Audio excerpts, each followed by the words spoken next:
um, I'm a faculty member in the School of Public Health at Indiana University, and I'm also with the Kinsey Institute. And August gave a lot of great information I was going to cover, so I'm going to skip it, just about taking care of yourself during this talk, and if there's anything that you need to do to take care of yourself as I talk about some of these topics that may be triggering to some people. I'm excited to share some of my research that is hopefully relevant to the work that you do, related specifically to sexual violence and alcohol facilitated sexual assault, with regard to how alcohol influences consent. I'm happy, I know Zoom can be an awkward format for discussion, but I'm happy for people to ask me questions or chime in as I'm going through. But also, we can wait to the end, or I have my email address at the end of this for people who may think of a question or comment later, or those of you watching this on demand. So, feel free to communicate with me however you are comfortable during this. And I'm glad to share some of my work. So I want to begin by talking about prevalence of sexual assault, which I'm sure all of you are more familiar, more than familiar with this. So we know that according to the National Sexual Violence Resource Center, approximately 1 in 5 women, 1 in 71 men will experience sexual assault rape at some point in their life. But over the years, I'm sure people have seen, and we've seen critiques of this. Oh, there's our statistic. And I think we've seen critiques of this statistic, of this 1 in 5 statistic in particular, that it is considered maybe misleading or controversial, or that it's not accurate because false reports are more common than we think. And so it has led some to question the experiences of sexual violence, particularly the prevalence experiences of sexual violence. So to kind of look into this, several years ago now, in 2017, some colleagues and I conducted a systematic review of research to evaluate this 1 in 5 statistic, particularly for college women. And we found that there was evidence, that there was empirical scientific support for this. And I think that the evidence that we found carries over more broadly and is applicable to other samples or other groups besides college students. A lot of the data I'll talk about today, it comes from either college students or young adults more generally. But I think a lot of this can be applied to a broader population, particularly broader young adult population. So in this particular study, we found that the perceived, and I say perceived, controversy regarding the statistic occurs because of misunderstandings of studies methodology and results, so how researchers like me ask questions, as well as ultimately a discussion about values and how sexual assault should be or is defined. And that often boils back down to how we understand consent. And that is really where I've spent a lot of my career focusing in this area, is studying sexual consent and refusal. So taking a moment to step back, I'd like to define consent. In a review article I did with those same co-authors, we define consent in 3 ways. First, as an internal state of willingness, so how you feel, whether you feel willing to engage in sexual behavior. And then also as an act agreeing to something, so something you may tell someone or do something to indicate that you agree to engage in sexual behavior. And then also as a behavior that someone else interprets as willingness. So in the ways that I think about consent, I think about it as a multidimensional process, one that includes both how we cognitively or emotionally process what we want to do, and then how we communicate that with others. And as I'm sure many of you are aware, some initiatives, mostly on college campuses or in schools, have focused on consent, particularly affirmative consent, as a mechanism to address sexual assault. And years ago, in the early 2000s, I used to do sexual violence prevention education, peer-based programming, and other initiatives. And at the time, this is like pre kind of universities adopting affirmative consent and affirmative consent getting so much attention. The program that I worked on and the work that I did was consent promotion oriented. So it was kind of affirmative consent without that affirmative consent title. And that really led me to kind of doing that work for a while. I kind of thought, is this having the impact that it needs to? And that actually led me back to school to become a researcher, to study things like consent. And that has sort of driven my research program. So in particular, fast forward 10 years from when I was doing that work, affirmative consent sort of became much more popularized. And as you can see here on the slide, affirmative consent can be broadly defined as actively communicating agreement to engage in sexual activity that's void of coercion. I'm sure folks on this call are familiar with that definition. And just to highlight, because affirmative consent has to be active, lack of protest, lack of resistance, lack of refusal, and silence don't qualify as affirmative consent. So I'd like us to kind of keep that in mind as I present some data on how people communicate consent most frequently, and just kind of keep that in mind so we can contrast that. So in 2014, so about 11 years ago, folks are probably aware California was the first state to pass state level legislation requiring institutions of higher education to adopt affirmative consent policies. And then the next year in 2015, New York followed suit. And then other states have had sort of proposing of legislation. This was popular, I'd say, something that was more popular in mainstream discourse about 10 years ago. Obviously, things have shifted in the sociopolitical context and landscape. We see states and universities still grappling with how to deal with affirmative consent. This map um, depicts different affirmative consent policies by state. Now, admittedly, I'll say just a caveat, this is from 2022. That's the most recent data I was able to find. I've had a hard time finding updated information for 2025. But just using this for some context, since 2014, we can see that California sort of stands as an outlier, not only legislatively requiring colleges and universities to have affirmative consent standards or policies, but also high schools, which is different. That's why it's an outlier. But many other states, those in yellow, have affirmative consent policies under consideration, but have had that for sort of years. Just to point our attention to Indiana, since that's where we are, we don't have. Indiana has not had any we've not legislatively pursued any affirmative consent requirements. But many universities in Indiana, and in fact across the United States, disregarding whether their state legislatively requires affirmative consent, have adopted affirmative consent policies as part of their campus student code of conduct. So even though the state doesn't legislatively require affirmative consent policies, universities have started implementing these policies. So, for example, just to see what this looks like, as I mentioned, I'm faculty at Indiana University, and we define consent as an agreement or permission expressed through affirmative, voluntary words or actions that are mutually understandable to all parties involved to engage in a specific sexual behavior at a specific time. So that's our definition. And even though we don't, again, have that legislative mandate, this certainly falls under the umbrella of affirmative consent in terms of how IU is considering defining consent.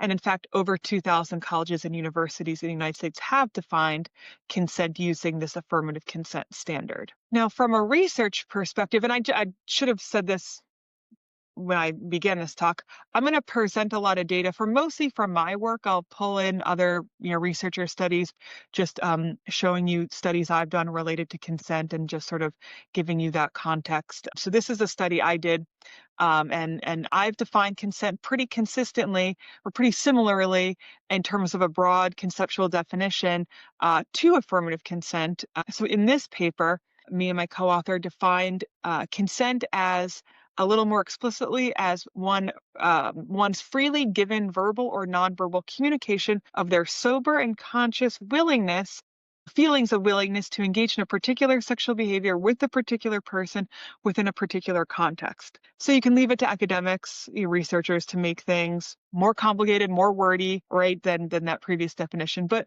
really, I'm wanting to point this out because I added a couple of things, which is continuing that both internal, set of feelings and external communication, but also acknowledging alcohol or other substances and being able to, communicate those, feelings or things that people are processing void of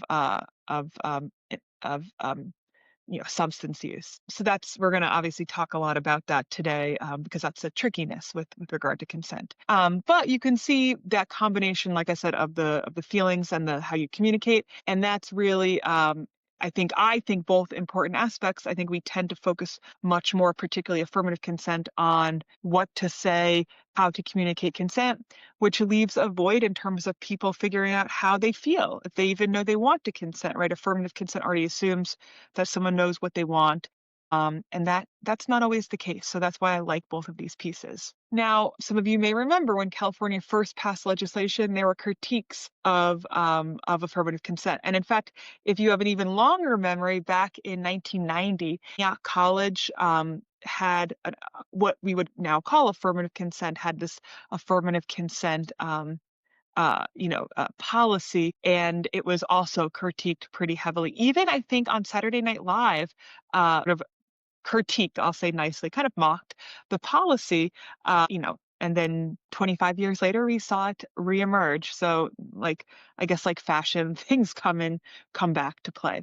But some of the main critiques was at first that affirmative consent will ruin the mood, which is something that we could talk about. Second is that affirmative consent is inconsistent with how people communicate consent, which I always think is a silly critique because if people were already using affirmative consent, why need a policy to implement that, right? Like that's part of why there was this discussion about policy to get people to more explicitly communicate about consent. So if it was already consistent with what people were doing, there wouldn't need to be that push. And then importantly, that it won't address sexual violence. Being more explicit in terms of consent will not address sexual violence. It's not the root cause. And I'll admit, I've also, been a critic of affirmative consent, particularly in affirmative consent in isolation, or particularly how affirmative consent engages with alcohol. And so we'll talk about some of that. Like I said, in particular, I've been critical because I don't want it to be the only mechanism, right, that we use to address sexual violence, because there are issues related to gender that we're going to get into and how that limits people's ways of communicating consent. And also with regard to alcohol in this piece here. I know you probably can't see this very explicitly. I'm going to come back to this diagram, but how alcohol is involved.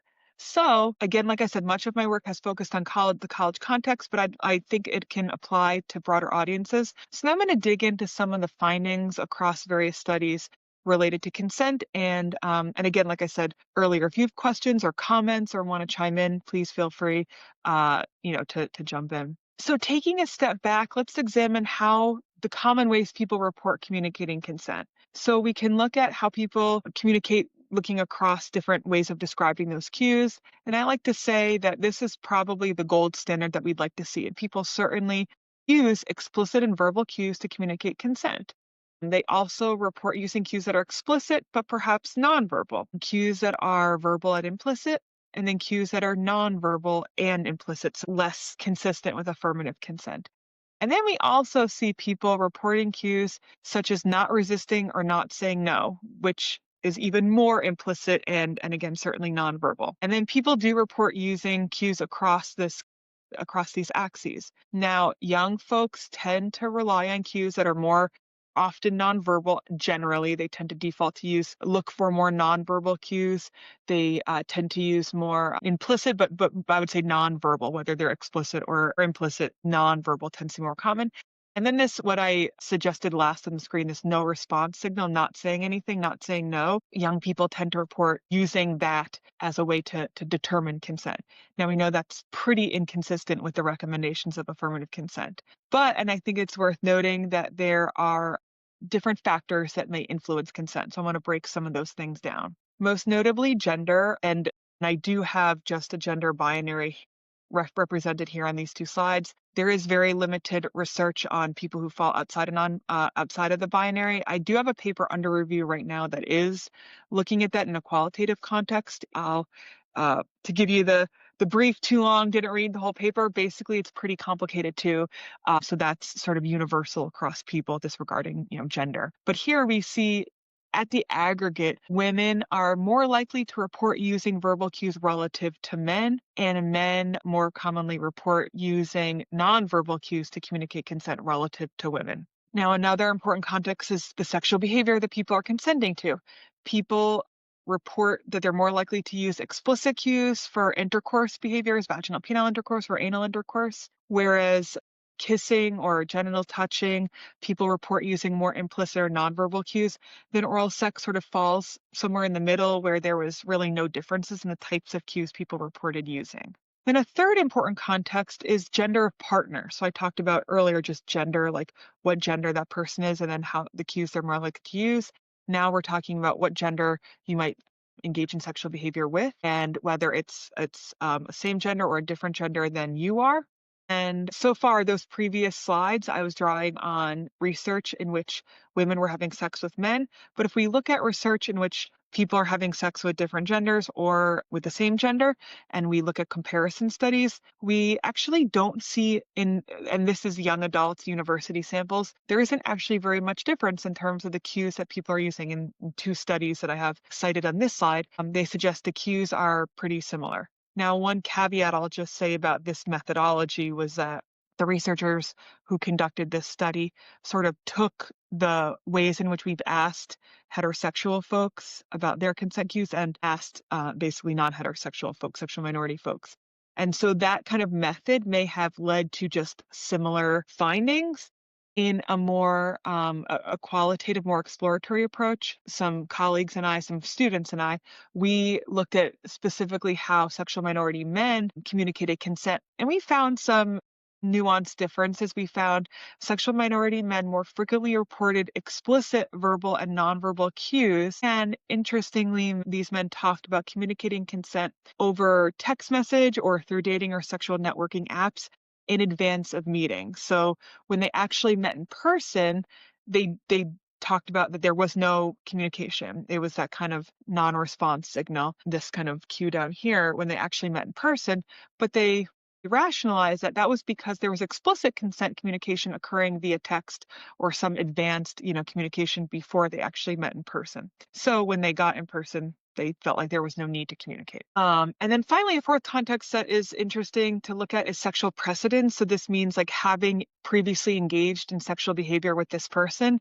So if you've previously engaged in sexual behavior with someone, then people versus a novel partner, people tend to report using that no response signal, not resisting, not saying no, when they've had that previous sexual history. So another way to think about that is what we call tacit knowledge.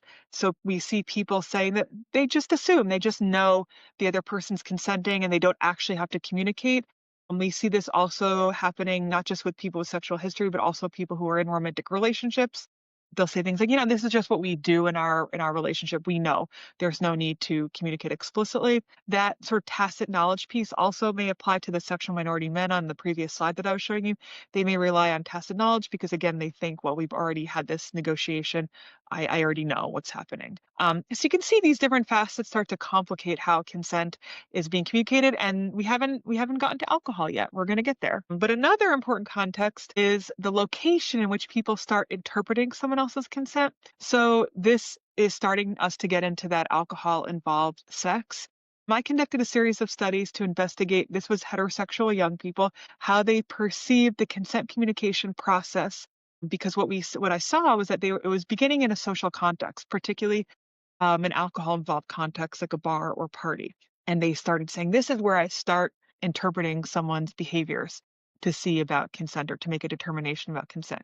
So I'm going to present some data from these studies and actually from several different studies across the next many slides. In some slides, I'll have some names associated with some quotes, and these are pseudonyms that the participants selected. So they do not represent their real names, obviously, to protect confidentiality. But I do have, I think, also their age associated with the quotes, and those ages are their accurate age. So that's just as a caveat, and that'll go for different slides and different studies that I may have going over the next many slides. So first, I was interested in this, like, when do people start examining someone else's behavior to make a consent determination? And this quote, I think, really exemplifies what I saw across this interview study. Although most researchers, including myself, had tended to focus on cues that might occur immediately preceding when sexual behavior might occur, like what did you do right before sex to determine it was consent, and I sort of called this the proverbial bedroom. That was where we see a lot of focus for the research.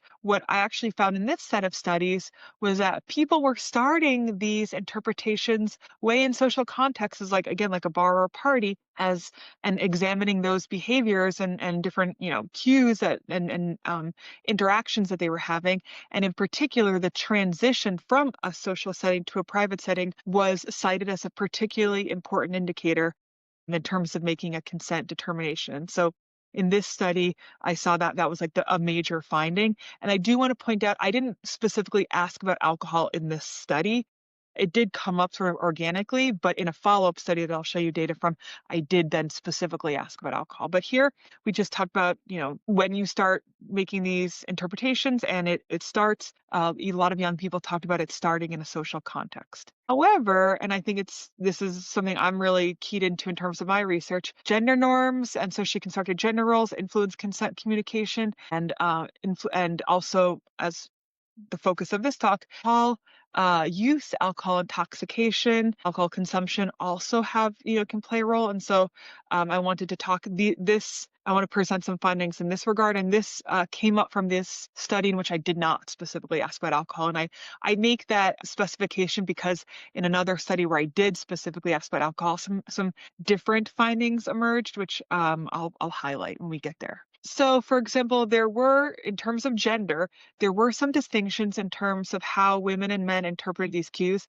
And again, I'll just say in this study, I did not have anyone who identified outside the gender binary, so I am talking about women and men. So in this study, men were more inclined to perceive that transition that I mentioned the previous slide as an absolute indicator, whereas women were more tentative in their articulation of cues in a social setting and the transition home as a definite indicator of consent. Men were much more definitive, as you can see represented in this quote, whereas again, women were a little bit more tentative. And so women thought, well, the transition could be an indicator of consent or could be an indicator of sexual or romantic interest or other things, whereas men sort of thought about it as an absolute indicator of consent. So in that same study, even though I didn't ask about it, participants did talk about alcohol. And so they talked about alcohol as in the social context, in that social setting, as an important indicator of consent. Just, using alcohol in various ways was part of the consent process. And then, but also, what about gender? How does gender and alcohol fit together? Well, again, there is what I call the disjunctive interpretation by gender, in which there was slight differences. So here you can see these quotes from some men who are more, again, explicit and absolute in their articulation that cues associated with alcohol absolutely indicated or were automatic indicators of consent. Then alternatively, some quotes for women, they were more tentative, suggesting that these cues associated with alcohol could indicate consent or could indicate romantic interest or just interest in having a good time or, like getting to know someone. So I call this a disjunctive interpretation because it's important to highlight that women and men are sort of acknowledging alcohol cues. I didn't ask about this explicitly, but they were bringing them up organically and they were acknowledging that alcohol was associated with consent. But there were slight nuances in terms of the interpretation. More generally, men were more absolute and women were more tentative. I think it's a bit concerning, here that we see that there's this conflation between alcohol consumption and exchange of alcoholic drinks as consent, especially as we know alcohol consumption can impair cognitive function. But I think it's important to know this and sort of highlight it. And then also understand this kind of slight but important distinction in how people were interpreting alcohol. Now, because of this finding emerging, I wanted to understand more about how people felt they could consent when they were consuming alcohol. Because it does impair cognitive function, I was interested in understanding how confident college students feel in consenting after they've consumed alcohol. So in this study, we asked, people to retrospectively think back. So when they were taking the survey, we said, think back to a time you had sex after you had consumed alcohol, like how confident were you? And then we asked some why questions. And at a high level, I'll just say we found that people reported consenting to sex while they had consumed alcohol. Like most of the sample had indicated at some point they had engaged in sex they considered consensual after having consumed alcohol. And we also found that men and those who consumed alcohol more frequently felt more confident consenting to sex after consuming alcohol than women and those who don't consume alcohol as frequently. And that latter part makes a lot of sense. If you do something more often, you're probably more comfortable doing it. So over the next couple slides, I want to give you some reasons people shared for why they felt confident consenting to sex after or consenting to alcohol-involved sex. So first we found about a third, about 36% of the sample said that they felt confident to consent after drinking. It did vary, but they said it was related to how much alcohol they consumed. So you can see here in one of the quotes, the person saying, like, I don't black out. As long as I don't black out drunk, I can still think clearly and respectfully. So kind of making this distinction that like I can have a fair amount of alcohol as long as I'm not blacked out, I can still make a determination. And another 21-year-old woman said, if I'm coherent, I can consent if I don't drink that much. So again, sort of tempering their ability to consent based on amount. And often this included like being pretty intoxicated, being blacked out, or being drunk or not. And that not can be quite variable, right? But if I'm not in that blacked out state, then I feel confident. That was one sort of group. And about, like I said, 36% of the sample provided that as their rationale. Another third, this is about 31%, of the participants said they felt confident because they didn't think alcohol hindered their ability to consent. They said, like one, you can see here, one 22-year-old man said, um, I already know my decisions. Alcohol's not the driving force. And simply because I've consumed alcohol, I can still make a determination. And a 21-year-old woman said, I know what I want and what I don't want. And even if when I'm consuming alcohol. So like alcohol doesn't play a role. Now, about 10% of students said that they were confident to consent after consuming alcohol because alcohol made them feel more likely that they would want to engage in sexual activity. So sort of contrasting what we just saw, this about 10% said, when I drink, it makes me more likely to have sex. And this kind of conflation did happen. And in some of my other studies, I saw people talked about getting drunk so they had an excuse to have sex, or getting drunk so they could have sex. And so this relationship between sex and alcohol sort of emerged, and these students or these participants talked about like alcohol makes them feel like they can consent more. And that could be related to feeling discomfort with communicating in general about sex. So having alcohol as that social lubricant to, reduce sort of anxiety that helped them to communicate that was about 10% of the sample.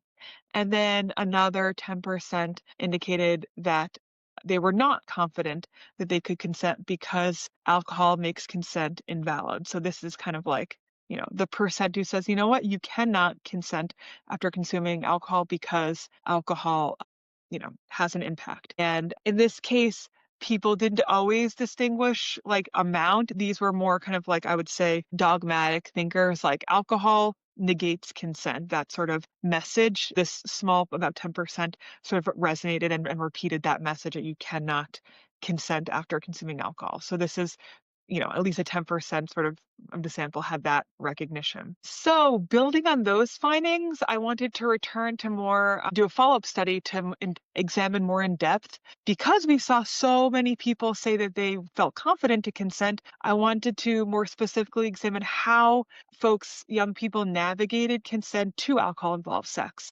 So this is where I want to contrast those interview findings I showed you earlier, because this study, in these interviews, I was specifically asking about how people determined consent when they were drinking alcohol, so how they made determinations to alcohol-involved sex. And we identified 5 themes related to how people communicate consent, and you'll see some of similar elements to those interview findings I showed you a bit earlier. But again, these were directly related to alcohol-involved sex in terms of what they said. Now, the first thing people talked about was this notion of pre-consent, which was a term our participants used. I didn't actually make that term up. That came from participants. They talked about this pre-consent. They discussed the presence of just like being in an alcohol-involved setting as a precursor to consent because of this conflation, this association people made between these drinking contexts and engaging in sexual behavior. So they said, and you can see this quote exemplified here. This is like a pre-indicator of consent. Being in an alcohol environment sort of gave the early impression, a precursor that like I might consent. Participants also linked alcohol use with sex and signal consuming alcohol as an initial indicator of willingness to engage in sexual behavior. So this is similar to the findings I described before, right? This kind of like signaling alcohol use. But you can see the pre-consent, the distinction here is that like just being present in the setting was like a precursor. And now here it's like cues that involve alcohol were associated with an initial cue. And again, these findings reiterate those other findings, but this was specific to alcohol involved sex. The other study, people didn't necessarily have to have it could be sex where they weren't drinking. But interestingly, and I wanted to point this out, we did not find those disjunctive interpretations by gender. College students, and we did have some non-binary folks in the sample, so disregarding gender, we saw people sort of discuss these types of cues, these conflation of alcohol cues as initial cues. And folks sort of talked about it in very similar ways. Now, it could be that that other study I showed you before was a bit older. This was conducted pretty recently, in the last, I think, 2 or so years, whereas that other study was about 8 or so years old. So it could be a function of like time. Or it could be that we are specifying alcohol-involved sex versus just sex more generally. A third cue, and this was also consistent with that previous finding, is that again, we found that transition to a private setting from an alcohol-involved setting was a very important cue for people. So leaving a bar, leaving a party with someone you want to have sex with suggested consent. And again, we didn't see that disjunctive interpretation here. So we saw everyone sort of discuss this transition as being a particularly notable cue. And importantly, and perhaps encouragingly, something that is distinct for this study related to alcohol-involved sex versus the other study that was more generally, we found that participants emphasized the significance and importance of explicit consent communication prior to sexual behavior. So like in those moments immediately preceding when sexual behavior would occur, our participants said, you really need to check in. You know, the pre-consent, the initial consent cues, the transition, those are all suggesting consent, but you still need to have that explicit conversation when you're engaging in sex that involves alcohol. Underscoring the significance of this explicit consent communication, noted that even if they interpreted those earlier cues in a particular way, that could change. The participants also noted that consent could be revoked. So, they said this suggested information, but it's really that explicit conversation that happens before sex that's really important. So even if they'd interpreted those other behaviors as leading, as indicating consent, people said that they could still change their mind and sex should stop. And I would say that's pretty encouraging. And then finally, this last cue emerged with regard to alcohol-involved sex that didn't occur from that other study. And this is a post hoc evaluation cue, we called it.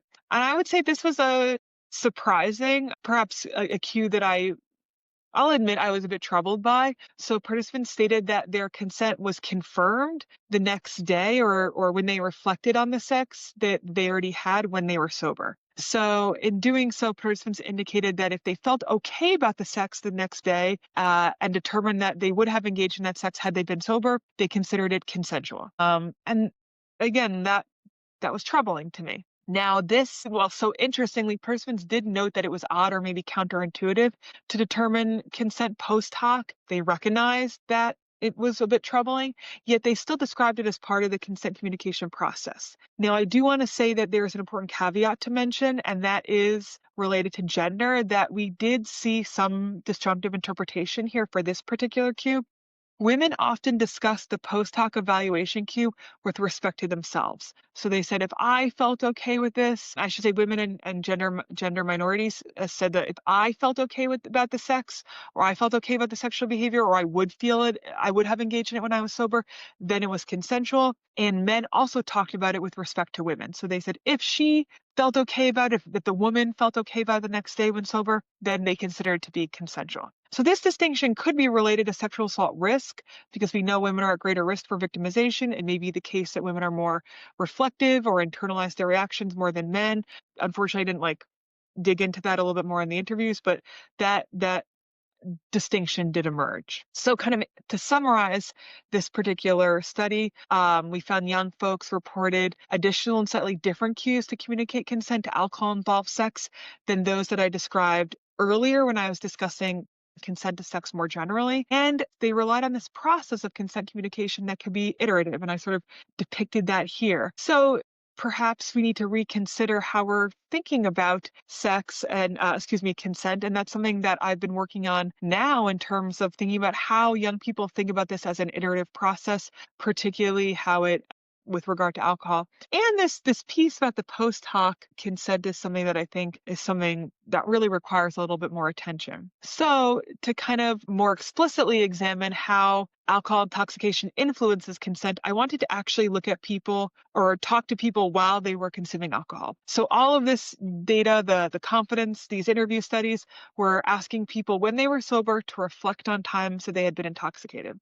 To kind of switch things up a little bit, I conducted this study to assess people's ability to consent while they had been consuming alcohol in a bar. And then I replicated that study or did this with some colleagues. Colleague led the bar study. I led the tailgate study. So we looked at how people might make consent determinations when they were in a bar, and then also at tailgates as two drinking contexts. We asked people while they were consuming alcohol about their own ability to consent to sex, to have sex without blacking out or passing out, if they would remember having sex the next day, and if they thought they could have sex right now. So we asked them this set of questions while they were consuming alcohol. Now, I'll say this. I thought that the bar study, part of the findings that emerged from the bar study were a function because we were in a bar. And a bar, thought lots of sexualized environment. As you saw from those previous studies, people go to bars seeking sex. Let's look at an alcohol-involved setting that doesn't have that sexualized context. That's why we repeated that study at tailgates. And spoiler alert, the findings were like nearly identical, which was really surprising to me. So I'm going to present those findings here, but sort of I'm presenting the bar findings, but pretty much know that they're mirrored in the tailgate findings.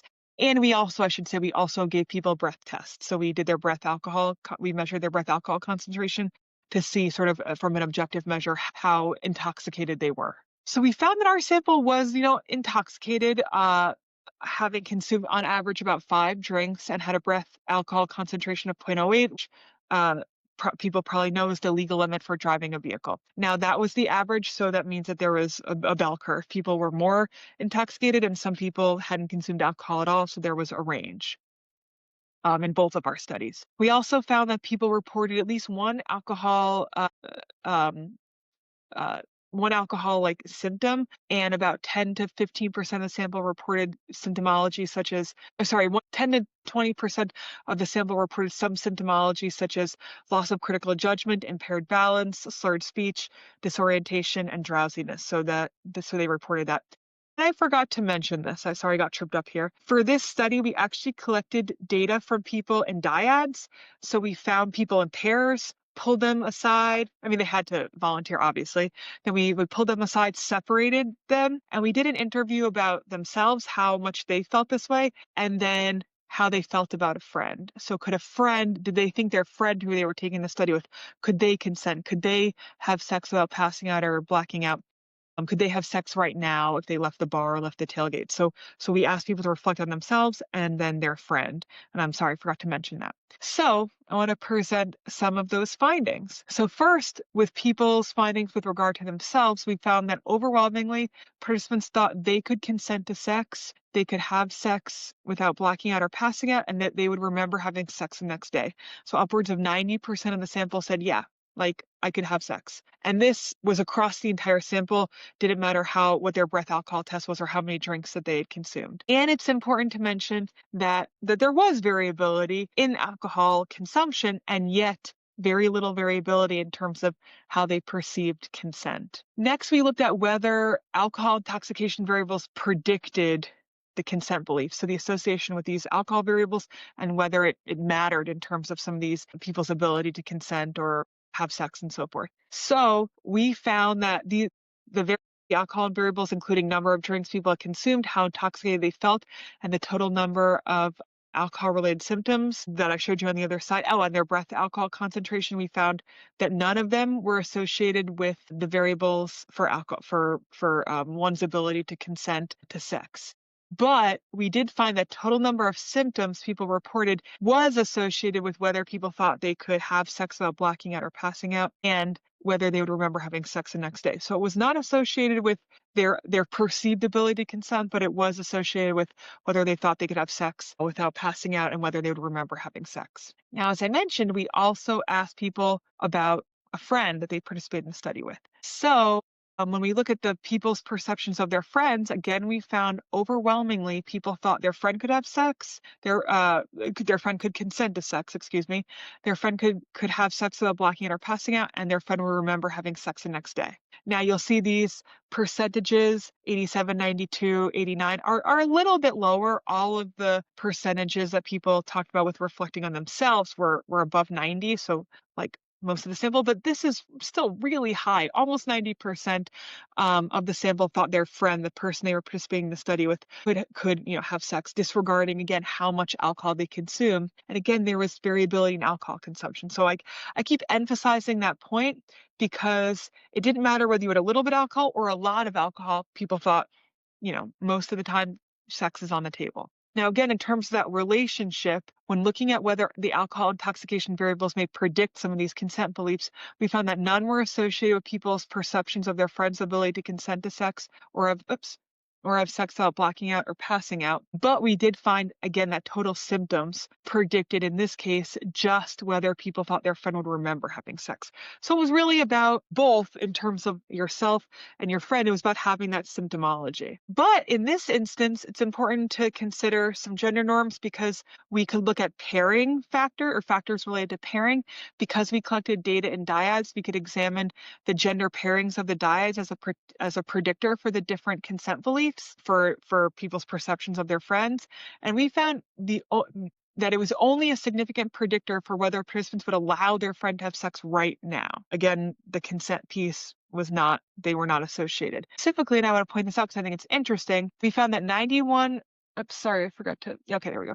91% of those in a man-man pair would allow their friend to have sex with someone else. So almost all of the men, contrasted with about 58% of those in women-man pairs. And I should say we did not have anyone who identified outside the gender binary who volunteered to participate in this study. So this reduces 91% for man-man, 58% for woman-man, and then 33% for woman-woman pairs. So you can see that percentage significantly decreases, in terms of the gender of the dyad. So what we can conclude from this is that even though alcohol intoxication does not seem to influence people's perceptions of their own or a friend's ability to have sexual behavior, but that gender does matter. Disregarding the breath alcohol and the symptomology, men seemed okay with their friends having sex, whereas women were more tentative. So there could be a couple reasons for this. Women certainly report more tentative interpretations, as I showed you earlier. Also, bystander interventions typically maybe they resonate more with women, and they tend to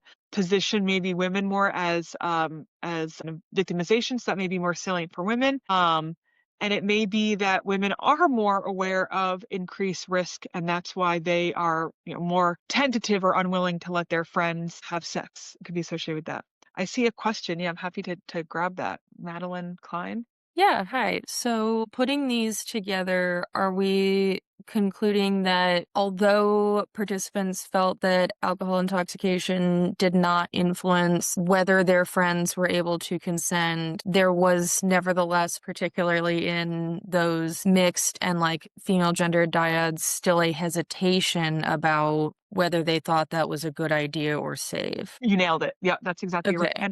And sorry, would you have another thing you wanted to say? No, I just think that's very interesting that people are like, yes, I think my friend could consent. I think my friend would be able to have sex without blacking out. I think my friend would be able to remember, but yet I do have a concern about whether that's a good idea. Exactly. And I'll say so just to kind of give context, we were doing essentially sort of brief interviews with people while they were in these settings at a bar or at a tailgate. So there was a lot of noise, drinking going on. So the interviews had to be pretty short. But so we did ask people sort of brief questions that they could, and that's where I pulled some of the data I just showed you.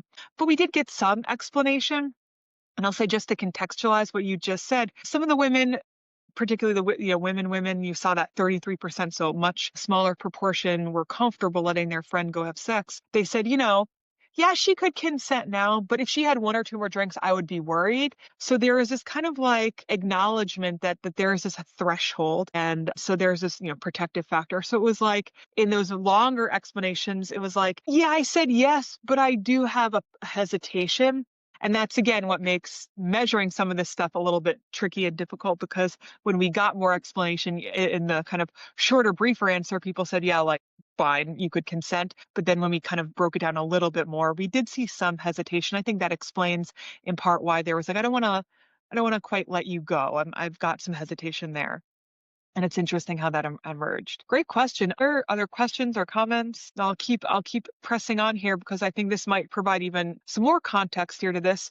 So in addition to people perceiving that they can have sex while intoxicated, in another study we found, and this brings out gender again, we found that women relied on alcohol cues to avoid social repercussions, preventing them from affirmatively saying yes. So here, women were kind of relying on alcohol as as an excuse, as I alluded to earlier. So in this passage, this participant, Sandra, talks about how she's friends who get drunk so they have an excuse for having sex. The subtext here is that, there's something problematic about a woman just wanting to have sex, so she needs that excuse, that alcohol, to kind of to be that reason why you might have sex, because having, just wanting to have sex was sort of insufficient. And then as I push to better understand who requires excuses, this participant, Sandra, indicates it's women, because according to her, if women don't have an excuse and just want to engage in sexual behavior, there's negative repercussions.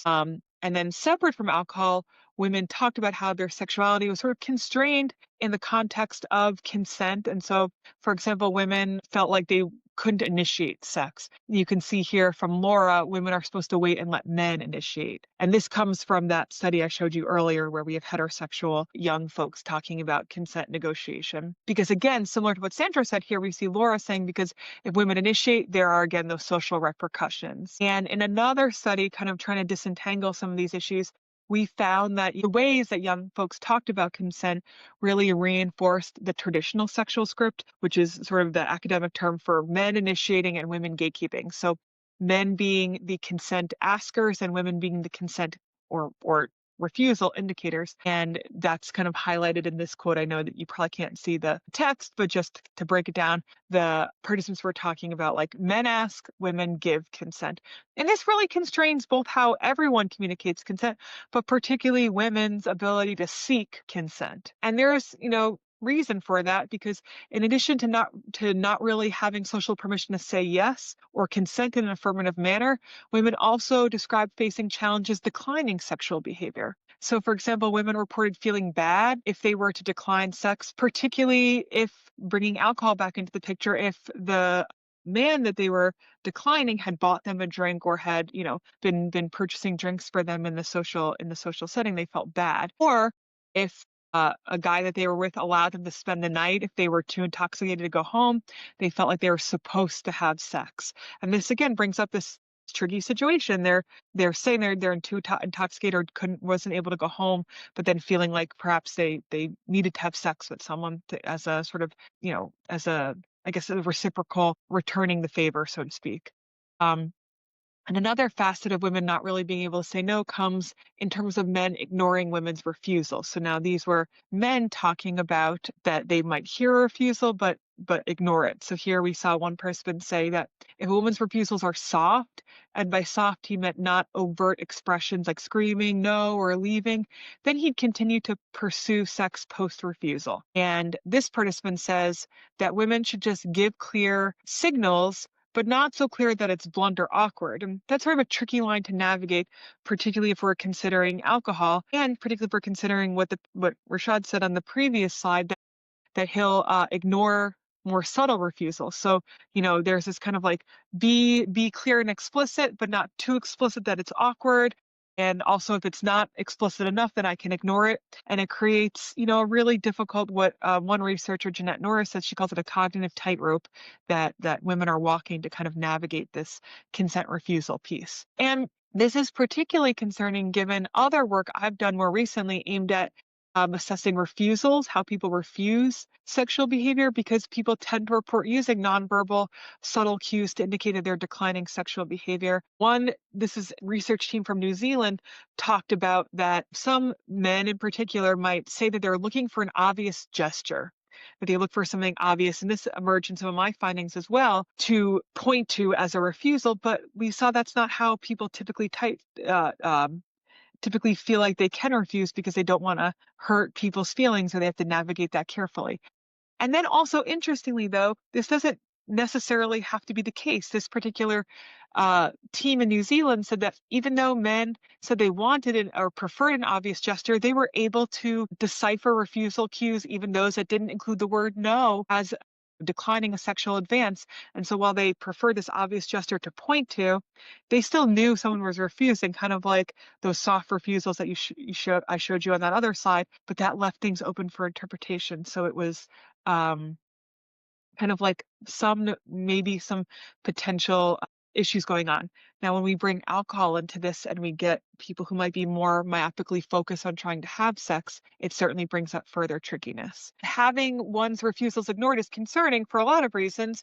But in particular, in this study, we found that college students reported experiencing non-consensual sex a particular important proportion because they realized refusing was useless. Rates for both sexual behavior, and then we also asked about vaginal penile sex. We found that a proportion of people, and they were even higher for vaginal penile sex, reported that they did experience non-consensual sex because they realized that refusing was useless. That's a tricky situation. That's a concerning situation to be in, where people are saying, I knew that if I said no, it would make a difference. In part, there are some gender dynamics that we've talked about.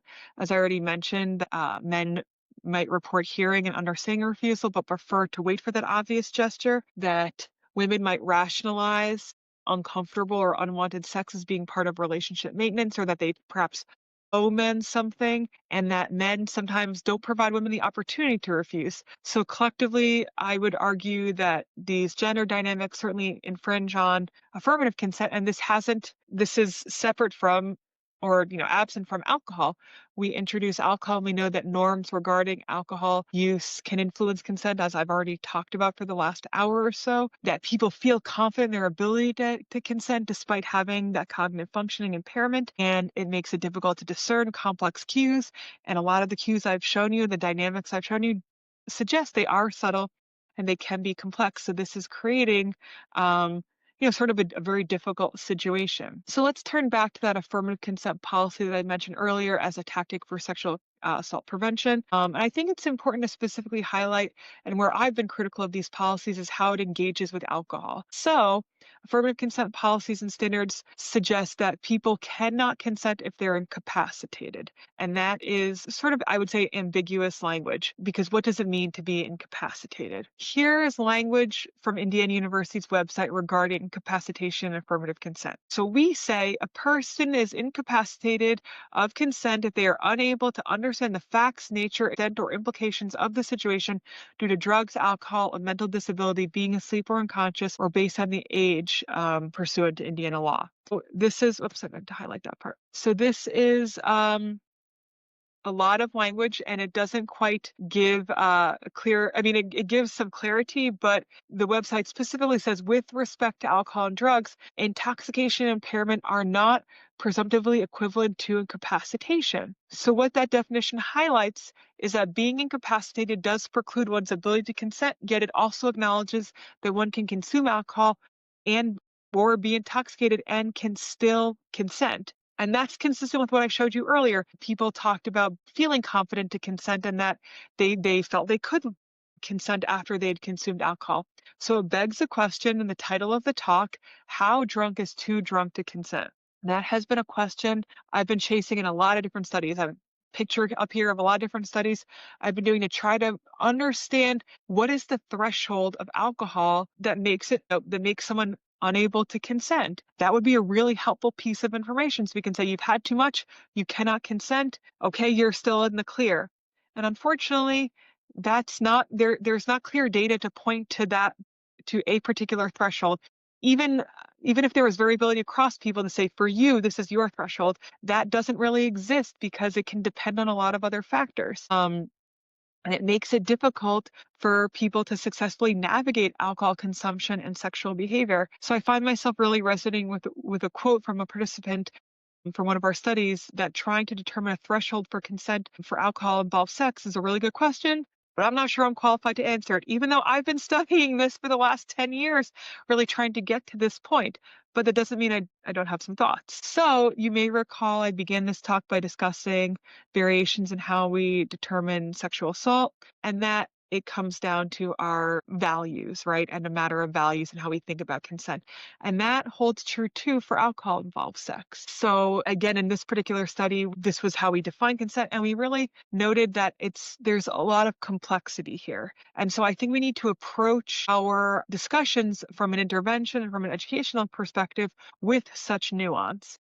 And affirmative consent doesn't always do that, but it can. One thing I really like about affirmative consent, even though, like I said, I've been critical, one thing I do like about it is that it provides us collectivist notion that consent is something we do together. It's not pitting one gender against another gender, like I showed you before, where you have men are consent askers, women are consent givers. Um, it talks about consent. Affirmative consent does not do that. It talks about consent in maybe a more positive light, like consent being sexy and promoting affirmative sexuality and positive sexuality. These types of messages don't emphasize particular gender roles. They talk about consent being a good thing. Going back to that piece that I showed you, that process with alcohol involved sex, consent there is that emphasis on explicit consent immediately preceding sexual behavior. Affirmative consent could lean into that by saying, hey, this is something we need to do and we should do, particularly if there's alcohol involved.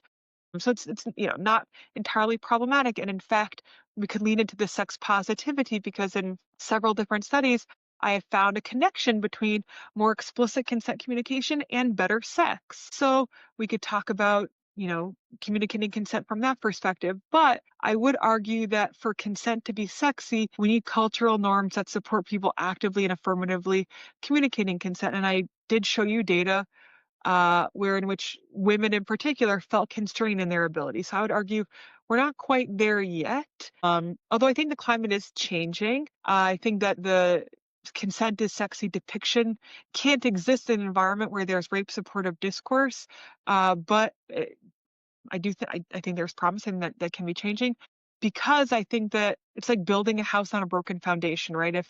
If affirmative consent is to be successful as a mechanism to reduce sexual violence, such initiative depends on the support of cultural norms that don't devalue affirmative consent. And so we need to be having that strong foundation because, like I said, consent is built on cultural norms. And currently, those norms, I think, devalue consent, and we need that to be a little bit stronger. But like I said, I think there's changes to the climate, and I think that there are things we could advocate for. I know that the socio-political context right now might feel disheartening for advocating for some of these things, given other things that are going on, but that doesn't reduce the need for it, right?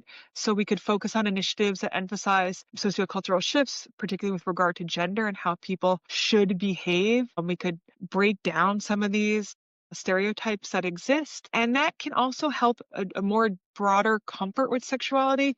An argument for affirmative sexuality can break down the need then for people to feel like they need to consume alcohol prior to engaging in sexual behavior, or like I showed you that data, I need that as an excuse to have sex. We could address more comfort with sexuality so that people don't feel the need to get so intoxicated in order to have sex. Some of this, and I'm sure I'm preaching to the choir here, would be helpful to start earlier than young adulthood through comprehensive sexuality education through K through 12. Like I said, I'm probably preaching to the choir here, but in Indiana, we don't have any requirements for sex education outside of HIV. So starting with basic requirements for school-age children to be taught age-appropriate information about sexuality and about sexual health with an emphasis on consent to help have these conversations, to feel more comfortable having these conversations.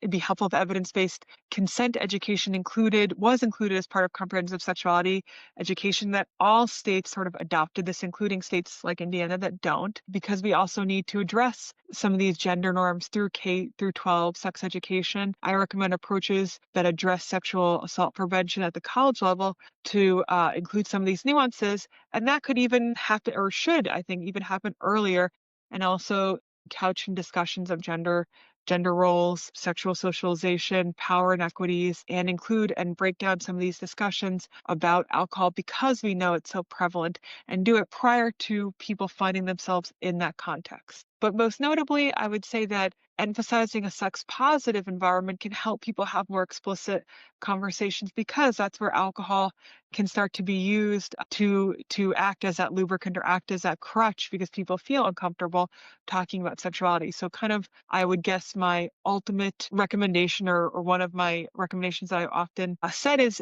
needing an affirmative approach to sexuality in order to embrace affirmative consent, because we need to feel more comfortable with sexuality and having conversations, so when things do get complicated like consent, like alcohol involved consent, we don't need to rely on alcohol so much as a crutch, but we can also have the toolkit to have some of these conversations. Again, I'm sure I'm preaching to the choir on this part, but I think it's important to emphasize. I'm going to wrap it up here. I went way longer than I intended to, I do have my email address here, so feel free to be in touch. I'd love to continue the conversations. If you do have a minute, Chris and I had a follow-up question. Absolutely.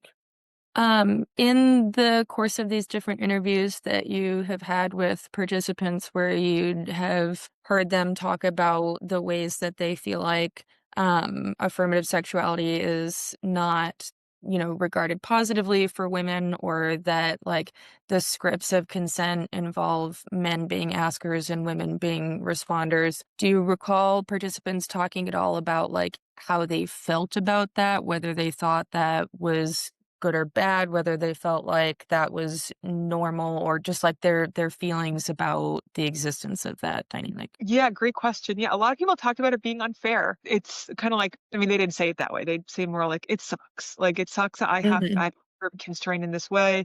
I wish it wasn't the case. Like, I don't want to have these social repercussions. And I also like exist, like sort of acknowledgement, like I also exist within this system mhm, where I know these are the standards that I have to sort of kind of like ascribe to. And if I want to fit it, and young people feel fitting in with peers is really, really paramount. And in fact, like so important that I'm willing to like put myself at risk. These studies are all in progress, or we're like, I'm working on this with one of my students. We found we were looking particularly about people engaging in sexual behavior or declining sexual behavior inconsistent with how they felt. So basically, people saying yes to sex they didn't want or refusing sex they did want. And a lot of it came down to feeling the need to ascribe to expectations from peers or family, or mostly, you know, mhm. broader cultural expectations. And so like it was causing harm that people felt bad about it. And yet like that need to fit in is so strong. So I think that's where um the same goes back to your question. Like I feel like this is unfair. People saying I feel this is unfair, and yet I also don't want to buck the system because I don't want the social repercussions that come with that. Yeah, yeah. Thank you. Yeah, that's a great question. Again, thank you so much, Kristen, for being here today. We really appreciate you sharing your research. Yeah, thank you all for coming. And if you have questions for me, please shoot me an email or want to connect on anything or want any more information about any of this data. Glad to share. And again, thank you all so much for coming. I really appreciate it.